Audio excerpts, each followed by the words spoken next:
Assalamualaikum warahmatullahi wabarakatuh. Tribunur, jumpa lagi di program Mata Lokal Memilih, bincang-bincang dengan calon anggota legislatif yang nanti akan maju di kontestasi pemilu 2024. Kali ini saya kedatangan tamu Bapak Haji Ahmad Idham. Assalamualaikum Pak Haji. Waalaikumsalam warahmatullahi wabarakatuh. Ya, Pak Haji Ahmad Idham ini adalah calon anggota legislatif dari Partai Nasdem untuk Dapil Bulungan Tanah Tidung. Ya. Insya Allah nanti akan ikut kontestasi pemilu legislatif 2024 di DPRD Kalimantan Utara. Itu Pak Haji ya? Ya, betul sekali. Pak Haji, ini kan sudah pemilu kurang lebih tinggal 15 hari lagi. Sepertinya Pak Haji juga sudah mulai keliling-keliling mendatangi warga masyarakat terutama di Bulungan Tanah Tidung gitu Pak Haji. Betul. Jadi bisa ceritakan Pak Haji pengalaman selama ini seperti apa sih, belusukan atau keliling-keliling ke pelosok-pelosok bahkan mungkin sampai daerah yang jauh dari ibu kota Tangsel gitu Pak Haji. Ya. Jadi hampir semua kecamatan yang ada di 2 kabupaten ini sudah kita datangi. Ya. Ya, kita berinteraksi dengan masyarakat dalam rangka mengikuti pileg tanggal 14 Februari 2024. Ya, tentu suka dukanya juga banyak ya. Kita bisa mendengar langsung hal-hal yang disampaikan oleh masyarakat, kita bisa berinteraksi dan juga kita melihat langsung di lapangan apa-apa yang menjadi keinginan masyarakat ya untuk ke depan yang kita bisa bantu menjembatani untuk kedepannya mereka bisa lebih sejahtera lagi, kira-kira begitu. Artinya kan banyak juga aspirasi-aspirasi masyarakat Pak Haji ya. Ya nanti tentu akan dibawa ketika nanti duduk di DPRD Kaltara gitu Pak Haji. Ya. Nah, kalau kita bicara background, Pak Ahmad Idham ini kan dulu seorang birokrasi. Iya, pernah betul. di pertanian, pernah di Sekda dan sebagainya. Tentu dulu pernah juga Pak Haji, atau pernah juga keliling-keliling ke daerah-daerah juga itu. Ya. Nah, tentu apa Pak Haji begitu? Oh, ternyata masyarakat nih perlu ini nih gitu. Ya. Jadi kalau kan dulu saya lama membawai namanya Dinas Pertanian di Kabupaten Bulungan. Oh, berarti sering banget. Ya, jadi kita sering kunjungan-kunjungan ke kelompok-kelompok tani yang sekarang istilahnya belusukan. Sebenarnya kita mulai dari dulu. Ya, sudah sejak tahun 2013 sudah kita jalan sekitar 7 tahunan lah itu kita kunjungi. Ya, karena Kabupaten Bulungan ini kebetulan daerah agraris, di mana sebagian besar masyarakatnya itu bekerja di sektor pertanian ya. Kita melihat selama ini ada hal-hal yang sudah bagus, tapi ada hal yang perlu kita lakukan tindakan lagi, kita bantu lagi sehingga masyarakat itu bisa berusaha tani dengan lebih maju lagi. Sementara sebenarnya potensinya cukup besar. Kabupaten Bulungan ini sebagai daerah penghasil pangan, luas lahan cukup tersedia. Sebagian masyarakatnya itu sebagian besar bekerja di sektor pertanian. Namun memang perlu ada upaya-upaya percepatan lah dalam rangka kita penyiapan atau penyediaan pangan untuk daerah Kabupaten Bulungan sendiri maupun daerah-daerah kabupaten yang terdekat atau kabupaten kota yang di sekitarnya. Ya. Potensi pasar juga cukup bagus. Kita tahu dekat Kabupaten Bulungan itu ada namanya Kota Tarakan. Betul. Nah, Kota Tarakan ini kan ya hampir-hampir Kalimantan Timur ada Bero. Ya, di mana lahan untuk kegiatan pertanian kan hampir-hampir terbatas, sehingga mereka memerlukan pangan itu sebagian besar kan dari luar gitu. Nah, ini sebenarnya peluang bagi masyarakat Kabupaten Bulungan bisa menyuplai kebutuhan pangannya masyarakat Tarakan. seperti umpamanya kebutuhan beras, ya kan? Yeah. Mungkin beras selama ini sebagian besar didatangkan dari Jawa dan Sulawesi, ya kan? Sementara Kabupaten Bulungan punya potensi lahan yang luas, gitu kan? Kalau di daerah seperti Delta Kayan, yang disebut Delta Kayan itu tidak kurang ada 30.000 luas lahan yang bisa ditanam padi-padian, gitu kan?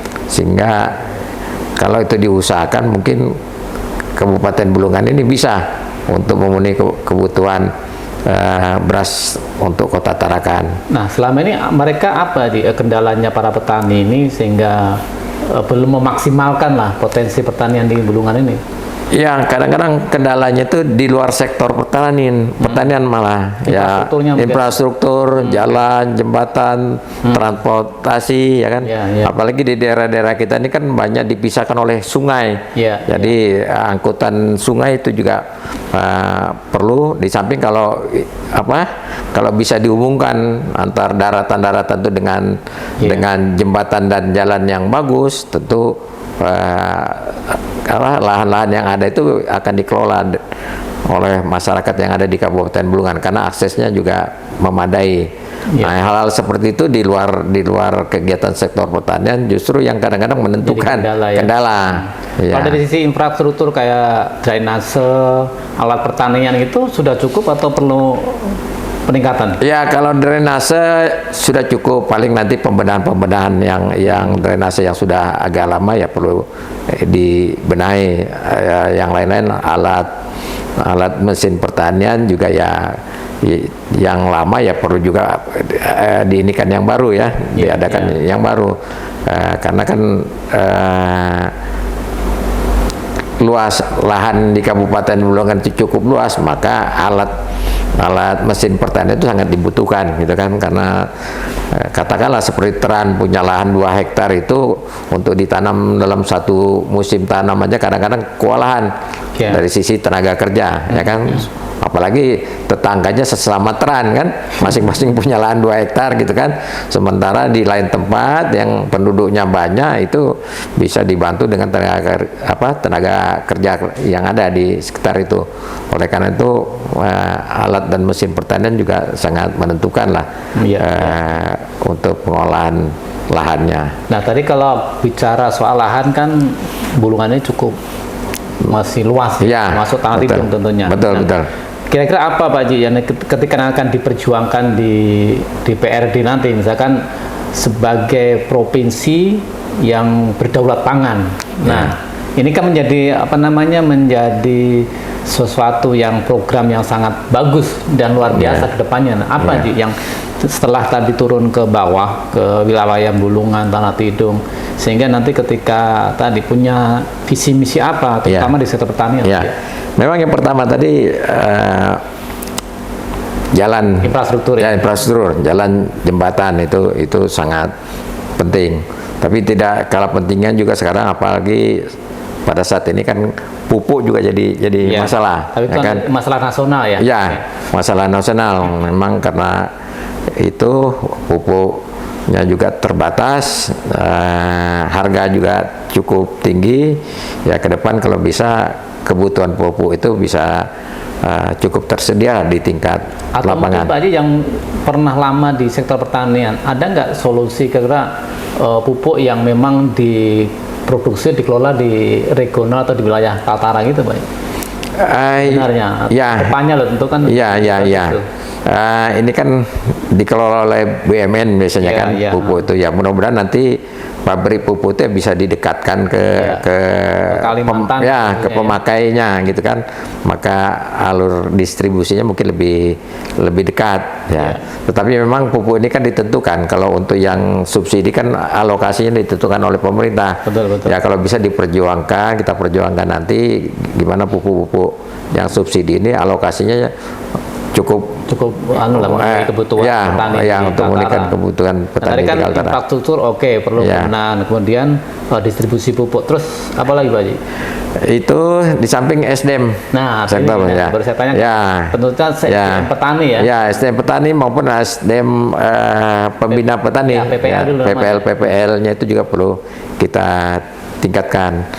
Samping itu sektor modal barangkali, petani ini sangat, dan ini juga tergantung dengan modal gitu kan, karena kegiatannya itu tidak sampai tanam saja kan, nanti pemeliharaan apa dan sebagainya, perlu pupuk, perlu terutama termasuk purna jual juga Pak Haji, karena petani itu kan ya purna jual itu kan pemasaran, transportasi. Nah, yang kayak gitu kan juga perlu kita perjuangkan. Itu tidak hanya bisa oleh satu dinas pertanian saja, tentu dinas-dinas lain berkolaborasi ya.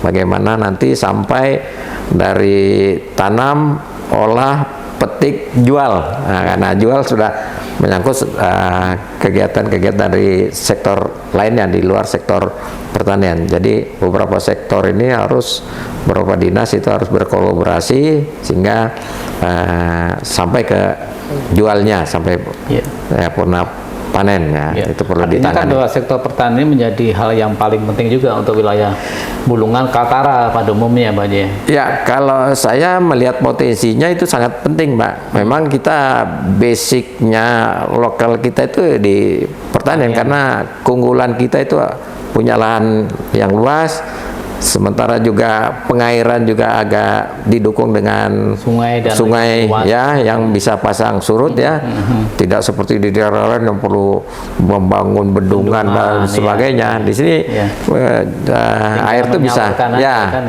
cukup ada pintu berarti ini air. Kan juga ada korelasinya dengan sektor perikanan.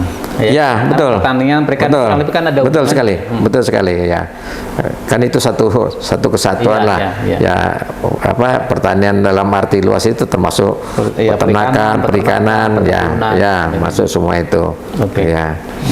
Nah, tadi bicara soal modal. Ini kan ada kaitannya dengan pelaku UMKM yang juga banyak di Bulungan dan Tanah Tidung. Nah, bagaimana biar ikut membantu memperjuangkan masyarakat petani, masyarakat pelaku UMKM itu bisa mudah mendapatkan akses pinjaman, tentu dengan bunga yang mudah.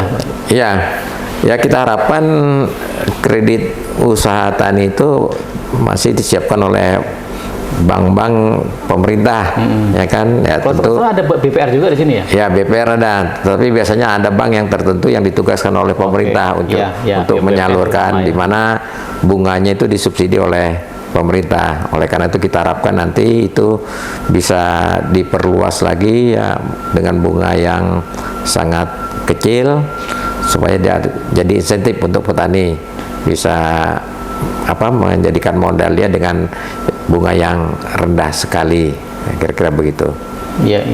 Nah Pak Haji, tadi kan kita bicara sudah pertanian, perekonomian UMKM gitu. Banyak nggak masyarakat juga masih menyampaikan keinginan aspirasi soal pelayanan publik lah, listrik, air, jalan. Selama ini seperti apa Pak? Itu di beberapa tempat terutama jalan yang lebih ini. Kalau listrik kayaknya sudah hampir yang kita kunjungi itu hampir sudah semua teralir oleh sistem PLN gitu ya. Tetapi yang jalan ini masih banyak yang perlu kita perjuangkan untuk ke depan, karena ini kunci untuk kemajuan daerah ini harus didukung dengan infrastruktur yang bagus, ke hulu maupun ke timur sana, ke barat timur itu juga jalannya juga perlu lagi ditingkatkan lagi supaya arus manusia, arus barang itu bisa lancar. Karena kuncinya adalah di infrastruktur. Betul. Termasuk pertanian, harga pertanian akan menjadi murah ketika akses transportasi lebih mudah. Betul sekali. Pak Haji, kita tentu juga tidak boleh melupakan anak-anak muda nih, anak milenial, karena kan pemilu 2024 ini mayoritas justru pemilih pemula anak muda nih. Seperti apa Pak Haji melihat fenomena anak muda sekarang ini? Memang pemerintah perlu menyiapkan tempat bekerjanya dia. Oleh karena itu investor itu bisa dibina lah, yang ada yang ini bisa supaya dia bisa menyerap tenaga kerja. Nah, menyerap tenaga kerja ini juga didukung dengan keahlian dari anak-anak muda tadi. Oleh karena itu ya perlu di sini balai latihan kerja BLK seperti itu. Karena setiap kerjaan kan perlu spesifikasi tenaga kerjanya. Nah, semoga sesuai dengan kebutuhan. Itu kan di Bulungan ini kan kami memang dari sisi investasi ini kan sudah lama lah membidangi itu, membantu sehingga investasi baik di sektor tambang dan di sektor pertanian yang masuk di Kabupaten Bulungan. Kan dua ini yang paling yang sekarang sudah eksis. Nah, sekarang ada KIPI, mudah-mudahan juga kebutuhan tenaga kerja yang di KIPI itu bisa menyerap tenaga kerja yang ada di Kabupaten Bulungan. Nah, oleh karena itu pemerintah diharapkan juga nanti bisa melatih mereka melalui BLK itu sehingga punya keahlian sesuai yang diperlukan oleh kawasan industri dan pelabuhan internasional itu. Iya, artinya kan masyarakat Bulungan, Kaltara, Badumanya tentunya juga jangan khawatir karena nanti akan diperjuangkan terutama pelatihan-pelatihan disesuaikan dengan kebutuhan investasi di Kabupaten Bulungan. Yang terpenting juga mungkin Pak Haji menggandeng para investor ini semacam MOU kerjasama, tentu harus memprioritaskan anak-anak muda ketika nanti menyerap tenaga kerja tadi itu Pak Haji. Jadi umumnya pemerintah daerah itu dimanapun dia kan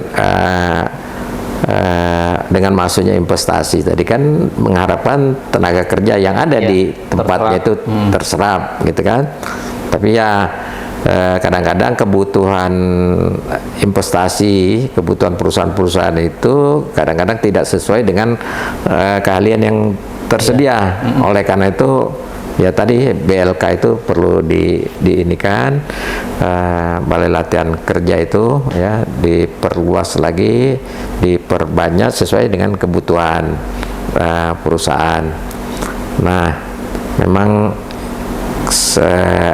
daerah itu yang mengharapkan ya orang yang tinggal di daerahnya itu yang terserap, bukan dari daerah lain. Ya, kita tidak lihat itu suku apa, asal dari mana, tapi kalau dia sudah cukup lama tinggal di daerah Kabupaten Bulungan atau di daerah Kalimantan Utara ini, ya dialah yang kita harapkan bisa bekerja di situ, bukan nanti ambil dari luar daerah, ya sehingga yang tenaga kerja yang di sini, yang tenaga kerja di sini jadi penonton aja nanti. Nah, itu yang jadi yang kami ke lapangan itu banyak yang disampaikan oleh masyarakat ya seperti itu. Kenapa kami tidak ini sementara yang dipakai oleh orang lain dipakai dari tenaga dari daerah lain, itu memang ada yang begitu. Oke Pak Haji, mungkin terakhir ya, karena kan selama ini tuh sering juga menjadi bukan rahasia lagi gitu soal misalkan politik uang atau yang kadang pemilih-pemilih yang justru pemilih juga yang berharap sesuatu gitu dari itu biasanya gimana Pak Haji menanggapi juga biar kita mengedukasi kepada pemilih masyarakat Kaltara ini lebih cerdas dalam menentukan pilihan terhadap caleg-caleg yang ada sekarang ini gitu. Jadi ya kita sekalian edukasi dengan masyarakat. Kita juga sampaikan bahwasanya kehidupan masyarakat yang sekarang ini atau 5 tahun ke depan belum tentu bisa diatasi dengan uang 200-300 ribu. Kan banyak masalah-masalah yang muncul nanti. Oleh karena itu lihatlah caleg-caleg yang punya program ke depan. Programnya dilihat jelas. Dan juga punya solusi, Pak. Programnya tinggi, kalau solusinya nggak ada juga. Jadi ya minimal dia mengenal caleg itu. Itu yang pertama. Kedua, dia mengetahui caleg ini ada pengalaman enggak, ada kapabilitas enggak, ada program enggak, programnya gimana, ya kan? Nah, dia mengerti enggak, ya kan, tutur bahasanya, dia pinter enggak melobi, ya kan? Tentu dari sisi pengalaman. Nah, dari situ tahap yang berikutnya itu dia suka enggak sama program itu, suka enggak sama orang itu. Ngerti enggak program? Iya, ngerti enggak? Kan dia bisa, kalau ketemu itu kan bisa dia tanya gimana caranya melaksanakan program itu. Jangan cuma ngomong toh aja kan, ngelaksanakan tidak bisa. Nah, gimana caranya? Dari mana biayanya umpamanya kan? Nah, seandainya biaya di sini di daerah kurang, nah, tentu dia bisa melobi ke pemerintah pusat kan, ke Jakarta umpamanya kan untuk pembiayaan. Nah, kalau sudah disukai, yang berikutnya itu ya kita yakini, kita yakini itu orang itu memang bisa gitu loh untuk melaksanakan program. Dia punya pengalaman bidang itu. Kalau dia tidak punya pengalaman ya susah, cuma ngomong begini-begini aja, sementara kita tidak tahu dia dulu pernah tidak mengatasi seperti bagaimana membantu pemerintah seandainya mau bikin jalan gitu kan, atau membantu pemerintah kalau ada konflik-konflik di masyarakat, atau bagaimana membantu investor bisa jalan sebagaimana yang diinikan. Nah, tentu kan itu diperlukan orang yang berpengalaman. Nah, kalau sudah kita yakini, yang berikutnya itu kita harus percaya sama dia. Artinya program itu akan dilaksanakan sama dia. Jangan hanya janji aja, ya kan? Eksekusinya. Iya, eksekusinya. Nah, kalau kita percaya, barulah kita pilih.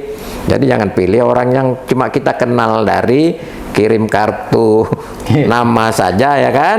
Dengan ada embel-embelnya kita coblos dia. Jadi kalau ada nanti ada anggota dewan yang sekarang itu kecewa pemilihnya, itu tidak sepenuhnya salah si anggota dewannya. Ya, termasuk yang milih juga. Yang milih dominan, karena waktu dia milih kan dia tidak dipaksa. Betul. Ya kan?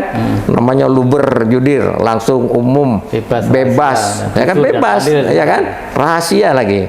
Jadi sangat ditentukan yang milih. Oleh karena itu kita berharap yang ke depan ini pemilih kita tuh pemilih cerdas, bukan memilih, kalau saya umpamakan, antara daun dengan pohon, ya kan? Kalau pohon itu bisa dimanfaatkan dan jangka panjang, bisa dimanfaatkan orang banyak, ya kan? Orang yang tidak punya hak pilih pun bisa memanfaatkan itu. Sementara kalau daun paling 2-3 hari dimanfaatkan oleh yang nerima, habis itu sudah tidak bisa lagi. Nah. Betul. Dan juga masyarakat juga perlu paham bahwa dalam program eksekusi itu kan melibatkan pemerintah juga. Ini eksekutif. Jadi bukan berarti ketika ngomong janji-janji kemudian dipenuhi itu belum tentu juga. Prosesnya panjang. Aspirasi dari masyarakat, kemudian disampaikan oleh dewan, dewan menyampaikan ke pemerintah, pemerintahlah yang akan memutuskan. Nah, tentu masyarakat harus benar-benar memilih anggota dewan yang punya tadi Pak Haji paham betul program, paham betul bagaimana negosiasi, berhubungan dengan berbagai pihak, dan tentunya mengeksekusi.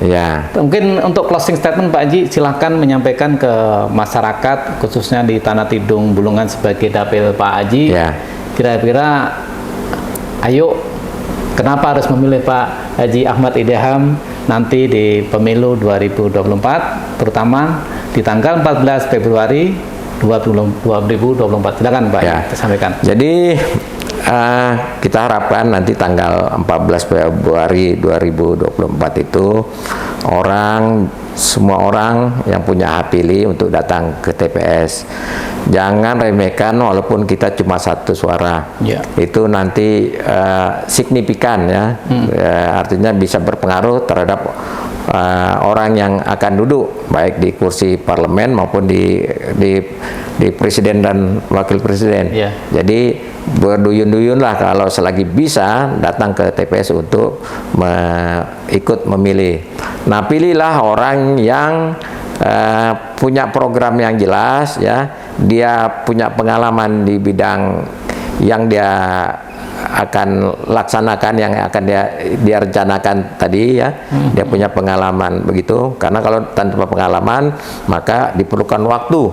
Seorang anggota dewan yang baru itu dia memerlukan waktu mungkin tahunan baru dia bisa mulai kerja, karena di pemerintahan kita ini kan aturan juga banyak yang harus dia pahami. Bukan serta-merta bisa begitu tanpa dia menguasai aturan-aturan itu, maka agak susah untuk melaksanakan itu. Oleh karena itu carilah orang berpengalaman.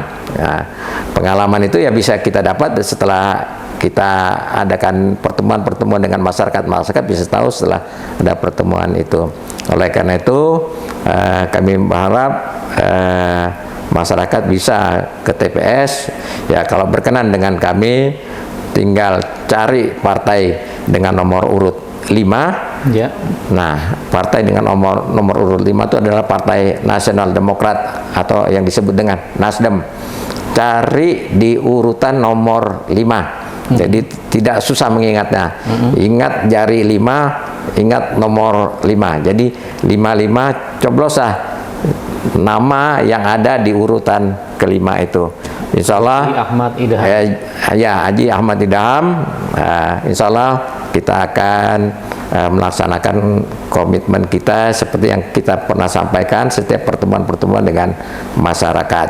Yaitu kepercayaan itu penting karena memilih ini adalah yang sangat dominan unsur kepercayaan. Ya, mungkin itu aja. Ya. Terima kasih Pak Haji. Itulah tadi bincang-bincang saya dengan Pak Haji Ahmad Idham, caleg DPRD Kaltara. Nomornya sudah disampaikan. Tentunya sekali lagi marilah kita sama-sama nanti datang di tanggal 14 Februari. Mungkin nggak lama-lama, sekitar 5 menitan lah ya, meluangkan waktu menentukan pilihan, karena siapapun nanti yang duduk adalah merupakan wakil rakyat kita yang tentunya amanah dan bisa membawa Kaltara menjadi lebih baik, maju dan sejahtera. Terima kasih kali Pak Haji. Terima kasih. Waktunya, jumpa lagi di acara Mata Lokal Memilih dengan caleg lainnya. Assalamualaikum warahmatullahi wabarakatuh. Waalaikumsalam warahmatullahi wabarakatuh.